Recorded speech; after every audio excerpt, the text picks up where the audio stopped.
සුබ දවසක්. අපි දැන් සාකච්ඡා කරගෙන යන්නේ දිගින් දිගටම 1977 යුගයක්. ඩී.එස්.ලා ඩග්ලිලාගෙන් පටන් ගත්ත එක්සත් ජාතික පක්ෂය කොළපාට යුගයක් නැවත වරක් අපි සිරිකොතට එක්කහුව වෙලා අලියගෙන් ඒ දැවැන්ත වැඩක් කරපු පක්ෂේ කොහොමද මේක නැවත වරක් මෙතින්ට අපි ගන්න කියන එක. මන්ද මගේ මතේ නම් මුලින්ම අපි බිම එක්කහුව වෙන්න ඕන. මොකද අපි දකුණු මිනිස්සු දකුණු කඳවුර ගම්වල බුද්ධිමත් උගත් ඊට වැඩි රදල පරම්පරාවක් කියමුකෝ. ව්‍යාපාරිකයෝ එතකොට ඉතාමත් උසස් මිනිස්සුන්ගෙන් තමයි මේ එක්සත් ජාතික පක්ෂය හැදෙන්නේ දකුණු කඳවුර. ඒක පසු කාලීනව යද්දිද අපි කැබිනට් පුත්තලම් දිස්ත්‍රික්කයේ ගත්තොත් කැබිනට් ඇමතිලා 6-7 දෙනෙක් වුණා. ඔක්කොම ඉගෙන ගත්ත සල්ලි තියෙන මිනිස්සු මේ මිනිස්සුන්ගේ පොකට් එකෙන් වියදම් කරලා තමයි දේශපාලනය කරේ.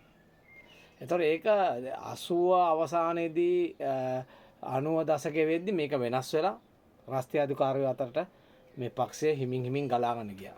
ඒ කියන්නේ අපි සාමාන්‍යයෙන් ගම්වල කියන අඩුකොලේ වුන් කියන්නේ ඒ වගේ අවජාතකයෝ කියලා මේ අමුවෙන් කියන්නේ. ඒ වගේ අතර ගියා පක්ෂය කැරකිලා. ඊට පස්සේ බොහොම වැදගත් නම් තියෙන පක්ෂයක් අවසානයේදී මේ නමට කෙලින් තව නමක් එන තරමට. ඒ කියන්නේ බලු රංජි කිව්වා, අස්ස ජූට් කිව්වා, එතකොට අරු කිව්වා, උරු මයිකල් කිව්වා. ඒ වගේ නම් වශයෙන් විශාල නම් මේ ඉස්සරහට ගිය මේ කියන්නේ සම්පූර්ණ පක්ෂ කඩා වැටෙන්න රාෂ්ට්‍රීය අධිකාරියෝ හොරු මංකොල්ලකාරයෝ මේ පක්ෂයේ ඇතුළු වුණා. හැබැයි අපි බිම් මට්ටමේ මේක පටන් ගන්න ඕනයි කියලා කියන්නෙම මොකද ඔය උඩ ඉන්න දැන් සජප කියලා වෙනම ඉන්නවා, එක්සත් ජාතික පක්ෂේ UMP වෙනම ඉන්නවා. මේකේ උඩ ඉන්න පිරිසක් ඉන්නවා. ඒගොල්ලෝ මේ පක්ෂ දෙකේම ඉන්නවා. ඒගොල්ලෝ කවදාවත් මේ පක්ෂ එක්කහුව කිරීමේ වැඩසටහනක නැහැ. ඒගොල්ලන්ගේ එකම පරමාර්ථය තමයි තමුන් උපයාගත්ත දේ, තමුන් හොරා කාපු දේ ඒක රැකගන්න පාර්ලිමේන්තුවේ වරප්‍රසාද ගන්න හෝ බලයක් ඇති කණ්ඩායමක් එක්කහුව කරලා ඒ හරහා ආරක්ෂා වෙන්න තමයි ඒගොල්ලෝ උත්සාහ කරන්නේ. ඊළඟ පාර්ලිමේන්තුවට යන්නේ කොහොමද? මං හොරා කාපු දෙක රැකගන්නේ කොහොමද? එතකොට මෙන්න මේක උඩ මේගොල්ලෝ කිසිසේත් මේ සජබය එක්සත් ජාතික පක්ෂයවත් උඩ ඉන්න ඔය සෙට් එක කවදාවත් මේකට එක්කහුව වෙන්නේ නැහැ. එහෙමනම් අපි කල යුත්තේ බිම ශක්තිමත් කරලා, බිම ශක්තිමත් කරලා, බිමින් හිමින් ඇවිල්ලා බිම එකමුතු කරලා මේගොල්ලන්ට ෂොට් එකම දීලා තමයි මේ පක්ෂ එක්කහුව කරන්න දෙන්නේ. මොකද හේතුව මේ ඔක්කොගෙම දැනට මේ ඔක්කොගෙම ෆයිල් එක තියෙනවා අනුර කුමාර දිසානායක ජනාධිපතිවරයා ළඟ. ඒතකොට මේ පක්ෂ විපක්ෂ නැතුව මේ උඩ ඉන්න සෙට් එක මේ ආණ්ඩුවට මුක්කු ගහගෙන ජනතාව රවට්ටමින් පාර්ලිමේන්තු වරප්‍රසාද ඇතුලේ පොඩ්ඩක් සද්දයක් දාලා ෂේප් වෙලා දුරකන්තනෙන් තමුන්ගේ ආරක්ෂාව සපයගෙන යනවා. හැබැයි රට විනාශයි.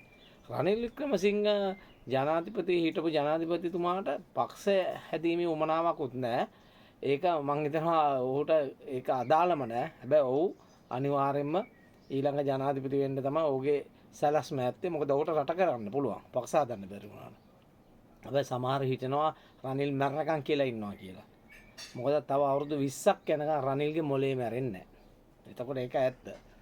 එතකොට ඒ මොලේ මැරිලා රනිල් නැති වුණාම මම ලොක්ක වෙයි කියලා හිතන මිනිස්සුන්ට වෙන්නේ දේශපාලනයෙන් සමුගන්න. ඉතින් මම හිතනවා අපි එක්කහුවේ යුත්තේම අපි එක්කහුව වෙලා මේ සජබෙයි UMPI මේ දෙගොල්ලොම එක්කහුව වෙලා මහා ගෙදරට එන ක්‍රමවේදයක් හදන්න ඕනේ. මේකට බාධා වෙනවා. මේකට පල්හැ මට්ටමුණුත් බාධා වෙනවා. මොකද අර මං කිව්වේ අඩු කුලේ වගේ කියලා. ඔය උන් කැමතිම නැහැ. උන් බලන්නේ අර උන්ගේ එකෙක් උන්ගේ කාඩර් කෙනෙක් දාගන්න. මේ උන්ට ගැලපෙන කෙනෙක් දාගන්න තමයි ඔවුන්ගේ බලාපොරොත්තුව. ඉතින් එහෙම කෙනෙක් එන්නේත් නැහැ. මොකද එක්සත් ජාතික පක්ෂ කියන්නේ හොඳට කාලා බීලා අනිත් අයට උදව් උපකාර කරගෙන අතට සල්ලින ක්‍රමයක් හදපු පක්ෂයක්. ඉතින් මං හිතනවා අපි ඔක්කොම එක්කහුව වෙන්න ඕන අනිවාර්යෙන්ම. මේ ભેද නැතුව අපි එක්කහුව වෙන්න ඕන. අරගල කරන්න ඕන. අපි දැන් හදුවා අලුත් WhatsApp group එකකුත් මේකටම සටන් කරන්න ඕන කෙනෙකුට ඒකේ නිදහස් තියෙනවා විවේචනය කරන්න හොඳ කියන්න ඕන කෙනෙකු විවේචනය කරන්න. එවැනි පසුබිමකින් අපි හැදෙන්න ඕන. මොකද මේ හැංගිලා ගහන්නේ ලෙඩ්ඩු තමයි.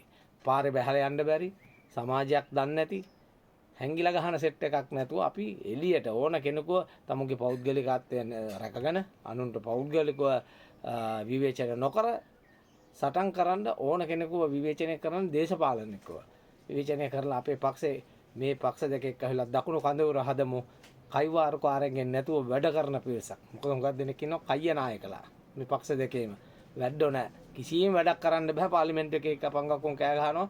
ගමට ඇවිල්ලා අඩු ගානේ තෙප්පමක්වත් හදාගන්න බැරි උන් මොකද්ද මේ ගහක් කොලක්වත් හිටව ගන්න පොහොර ටික මොකද්ද කියලා දන්නේ නැති සමාජයක් තමයි අද ඉන්නේ මේ පාර්ලිමේන්තුවේ. ඒක නිසා හොඳ වැඩ කරන්න පුළුවන් වැඩබිමක් හදමු. ඔක්කොම එක්ක වෙමු.